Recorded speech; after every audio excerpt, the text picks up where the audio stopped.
नमस्कार दोस्तों, स्वागत है आप सबका फाइनेंस फैक्ट्स के एक नए छोटे से वीडियो में। इसमें हम बात करेंगे शेयर के प्राइस के बारे में।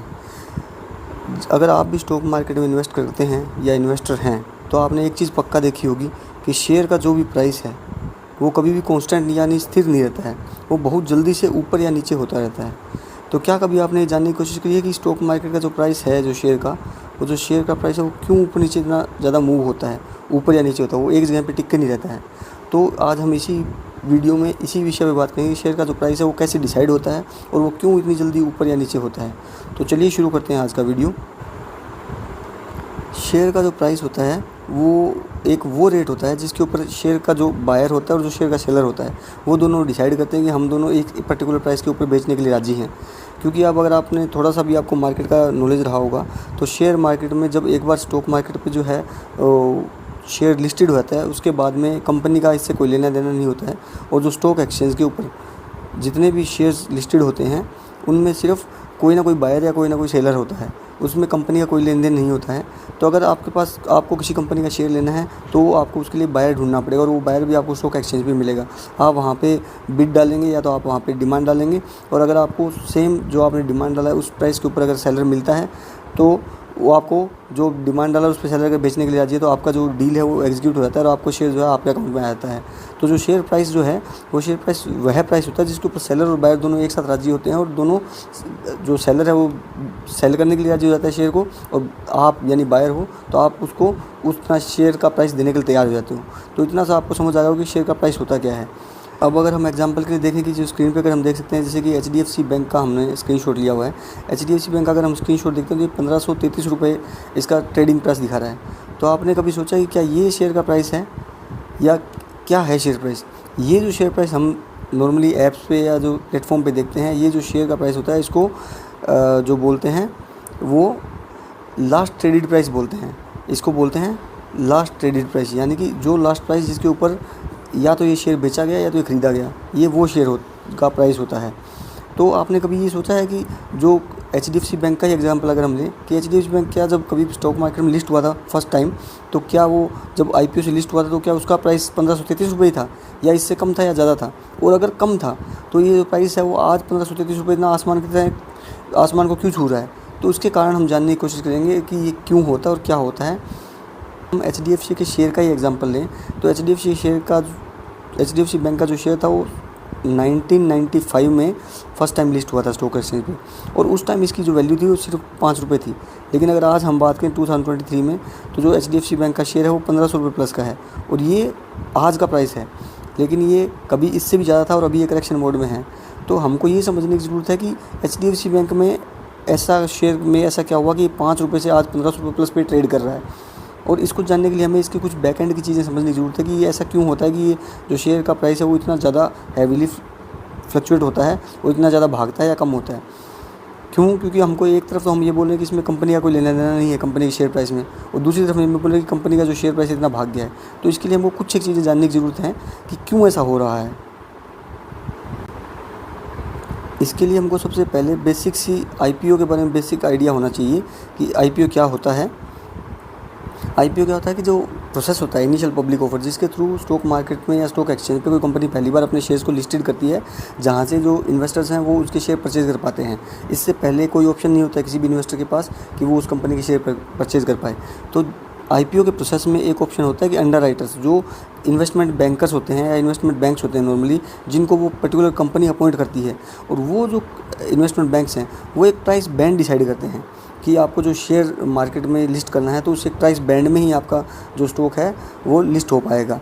जो प्राइस रेंज या प्राइस बैंड जो डिसाइड करता है इन्वेस्टमेंट में, वो किस पे डिपेंड करता है? वो कंपनी के फंडामेंटल्स देखता है, कंपनी के फ्यूचर ग्रोथ का, या फ्यूचर में उसका क्या ऑप्शन है, या फ्यूचर में कैसा कंपनी कर सकती है, या उसकी डिमांड क्या है कंपनी की मार्केट में, या उसका प्रॉफिट कुछ हो रहा है कि नहीं, कंपनी प्रॉफिट कमा के दे रही है या लॉस में जा रही है।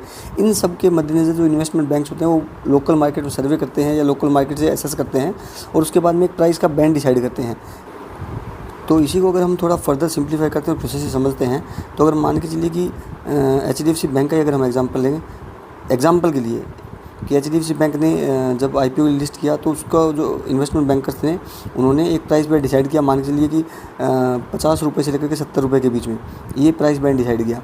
तो इस प्राइस बैंड के लिए इन्वेस्टर जो है वो बिड करते हैं या बोली लगाते हैं, और उसके बाद में जब वो मार्केट में लिस्ट होता है तो स्टॉक या तो 50 रुपये पे लिस्ट हो सकता है या तो 70 रुपये पे लिस्ट हो सकता है। वो डिपेंड किस पे करता है, वो डिपेंड करता है उस पर्टिकुलर शेयर जो है उसका मार्केट में डिमांड क्या है या रिस्पॉन्स क्या है इन्वेस्टर्स का। इन्वेस्टर्स उसमें बहुत ज़्यादा इन्वेस्ट कर रहे हैं, बहुत ज़्यादा बिड लगा रहे हैं या बहुत कम लगा रहे हैं। अगर ज़्यादा बिड लगा रहे हैं, ज़्यादा इन्वेस्ट कर मतलब बिड लगा रहे हैं उस आईपीओ के लिए, तो इसका मतलब क्या है कि मार्केट में उस पर्टिकुलर शेयर की डिमांड बहुत ज़्यादा है, तो चांसेस रहेगा कि वो जो मार्केट में जो शेयर है वो 70 रुपये के आसपास में या मैक्सिमम जो लिमिट होगी उसके ऊपर लिस्ट होगा। और अगर उसके अपोजिट में उल्टा हो सकता है, अगर आपके जो बिडर्स हैं वो मिल ही नहीं रहे हैं और आईपीओ सब्सक्राइब ही नहीं हो पा रहा है, अंडर सब्सक्राइब रह रहा है। तो मुझे लग रहा है कि आपको इससे समझ आ गया कि आईपीओ का बेसिक प्रोसेस कैसे काम करता है। अब मान के चलिए कि वो एचडीएफसी बैंक का जो शेयर था, जो हम एग्जांपल लिया है, वो 50 रुपये के ऊपर लिस्ट हो गया, ठीक। अब उस 50 रुपये से आज, ये सिर्फ एग्जांपल के लिए मान रहे हैं, और लेकिन वो कुछ सालों के बाद में जो शेयर का प्राइस है वो बहुत ज़्यादा बढ़ जाता है। मान के चलिए कि हमने 1500 रुपये तक आज पहुंच गया है। तो इसके क्या कारण हैं? इसके कारण हो सकते हैं कि कंपनी जो है वो कंटिन्यू प्रॉफिट कमा रही है और उसमें जो है इन्वेस्टर्स का प्रॉफिट जो विश्वास है वो बढ़ता जा रहा है, और वो उसके शेयर को परचेज़ करने के लिए मैक्सिमम पैसे देने के लिए तैयार हैं।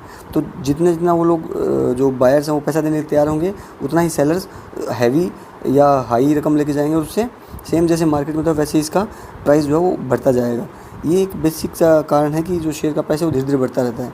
लेकिन एक बात और है कि हमको जो चीज़ देखना है कि शेयर का जो प्राइस है वो कभी भी ना डायरेक्टली नहीं बढ़ता है। ऐसे शेयर का प्राइस हमेशा फ्लक्चुएट होकर ऊपर नीचे होकर बढ़ता है। तो उसका हमको कारण जानना है कि शेयर का जो प्राइस है वो फ्लक्चुएट क्यों होता है, ऊपर या नीचे क्यों होता है। तो जो हमने बात की कि शेयर मार्केट में जो शेयर का प्राइस है वो ऊपर नीचे होता रहता है कंटिन्यू, लेकिन जिगजैग मूवमेंट होता है, कभी ऊपर कभी नीचे फिर करके बढ़ता रहता है। तो उसका सबसे बड़ा जो कारण है वो ऐसा क्यों होता है, उसका एक मोटा जो कारण है वो है डिमांड एंड सप्लाई। जैसे यही एक मैकेनिज्म है जो हर मार्केट में काम करता है हर तरह की, और यही शेयर मार्केट में भी काम करता है कि अगर किसी चीज़ का डिमांड अगर बढ़ता है, जैसे मान लीजिए कोई शेयर है किसी कंपनी का, उसका डिमांड बढ़ रहा है, उसमें इन्वेस्टर जो है खरीदने वाले बहुत ज़्यादा है मार्केट में, लेकिन बेचने वाला कोई नहीं है, तो उसका जो शेयर प्राइस है वो हमेशा ऊपर ही जाएगा, नीचे जाने का चांस कम होगा। लेकिन उसके अपोजिट अगर किसी कंपनी का शेयर है जिसको बेचने वाले ज़्यादा हैं और ख़रीदने वाले बायर्स जो हैं वो बिल्कुल कम हैं, तो उसका जो शेयर प्राइस है वो बिल्कुल नीचे चला जाएगा। इसकी वजह से जो शेयर का प्राइस है वो हमेशा ऊपर नीचे होता रहता है। आपने देखा होगा डेली बेस पे जो मार्केट है वो अगर बेचने वाले ज़्यादा रहते हैं तो जो प्राइस है वो नीचे आ जाता है, और अगर ख़रीदने वाले ज़्यादा हैं तो प्राइस ऊपर चला जाता है। लेकिन हमें ये चीज़ समझने की ज़रूरत है कि ये बहुत शॉर्ट टर्म में बहुत जल्दी क्यों होता है, उसके भी कुछ कारण है कि क्यों ऐसा होता है। तो जो मेन जो चीज़ है डिमांड एंड सप्लाई, इसी पे डिपेंड काम करता है। लेकिन डिमांड एंड सप्लाई भी किस पे काम करती है? कंपनी की परफॉर्मेंस पे काम करती है। कंपनी का कैसा परफॉर्मेंस, अगर कंपनी कंटिन्यूसली प्रॉफिट में जा रही है तो जो इन्वेस्टर्स है उनका विश्वास उसमें बढ़ा रहता है, और अगर जो विश्वास इन्वेस्टर्स का रहेगा, प्रोमोटर्स का रहेगा, तो वो शेयर प्राइस ऊंचा जाएगा। लेकिन ये तो सिर्फ लॉन्ग टर्म के लिए है कि अगर हमने लंबे समय तक शेयर में पैसा लगा के रख दिया है तो कंपनी का परफॉर्मेंस पे डिपेंड करता है।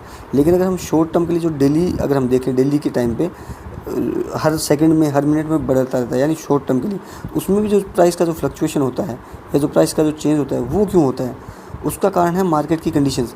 मार्केट क्या कंडीशन में ऑपरेट कर रही है, यानी कि उस मार्केट में उस पर्टिकुलर टाइम में बायर्स ज़्यादा हैं या सेलर्स ज़्यादा हैं, या फिर जो देश का इकोनॉमिक हालात कैसा है या देश का राजनीतिक हालात कैसा है, पॉलिटिकल कंडीशंस कैसी हैं या इकोनॉमिकल कंडीशन कैसी है देश की, उन पे भी जो है वो बहुत सारा इस पर डिपेंड करता है। जैसे कोई चुनाव आने वाला है तो चुनाव आने से पहले मार्केट में अस्थिरता आ जाएगी, लोगों में जो है विश्वास थोड़ा ऊपर नीचे हो जाएगा, मार्केट जो ऊपर नीचे हो सकती है। या फिर सबसे बड़ी बात, जो कोई ऐसी चीज़ हो गई जो मतलब किसी ने एक्सपेक्ट ही नहीं की थी और एकदम से हो गई, जैसे कि हमने अभी फेस किया था कोविड का टाइम। कोरोना के टाइम में एकदम से मार्केट जो है वो क्रैश हो गया था, लेकिन जैसे ही कोरोना ख़त्म हुआ तो वापस से स्टॉक मार्केट ने अपने आप को उसी पोजीशन से इवन उससे भी ऊपर चला गया। तो ये कुछ कारण हैं, जैसे मार्केट का परफॉर्मेंस हो गया, कंपनी का परफॉर्मेंस जो हो गया, या फिर जो पॉलिटिकल कारण हो गए, इकोनॉमिकल कारण हो गया, देश में और कोई ऐसी गतिविधियाँ चल रही है, या विदेशों में इंटरनेशनल जो गतिविधियाँ हैं, उसकी वजह से शॉर्ट टर्म में जो मार्केट का जो परफॉर्मेंस है या मार्केट की जो कंडीशन है वो जो है वो कंपनी के शेयर पे प्रभाव डालती है। तो इस छोटे से वीडियो में हमने आज जानने की कोशिश की कि शेयर का प्राइस क्या होता है, किसी शेयर का प्राइस कहते हैं, शेयर का प्राइस, और उसके बारे में हमने आईपीओ के बारे में जाना कि आईपीओ का बेसिक्स हमने जाना। आईपीओ के बारे में डिटेल में हम आगे वीडियोज़ आते रहेंगे कंटिन्यूसली। आईपीओ का एक चैप्टर की सीरीज़ आएगी, उसमें हम बात करेंगे आईपीओ क्या होता है, उसके बारे में पूरी डिटेल से बात करेंगे। उसके बाद में कंपनी जो आईपीओ के बारे में जो शेयर इशू करती है, शेयर का प्राइस वो कैसे डिसाइड किया जाता है, जो कंपनी का जो डिसाइडिंग प्राइस है आईपीओ के बाद में, वो क्या होता है, कैसे डिसाइड करती है। उसके बाद में जो प्राइस का जो फ्लक्चुएशन होता है शेयर का, जो ऊपर नीचे होता था, वो कैसा हुआ। ये 4 मोटी-मोटी चीज़ों पे आज हमने इस वीडियो में डिस्कस किया। उम्मीद है कि आपको ये वीडियो समझ आ गया होगा। अगर आपको फिर भी किसी तरह का सुझाव या सवाल रहता है तो हमारा कमेंट बॉक्स में आप हमें टाइप करके बता सकते हैं, और हमारे वीडियोज़ के साथ और बने रहिए, ताकि हम स्टॉक मार्केट पे छोटी-छोटी चीज़ों के बारे में बेसिक से आइडिया ऐसे ही आपके साथ शेयर करते रहें। और उम्मीद है कि आपको हमारे वीडियोज़ पसंद आ रहे होंगे।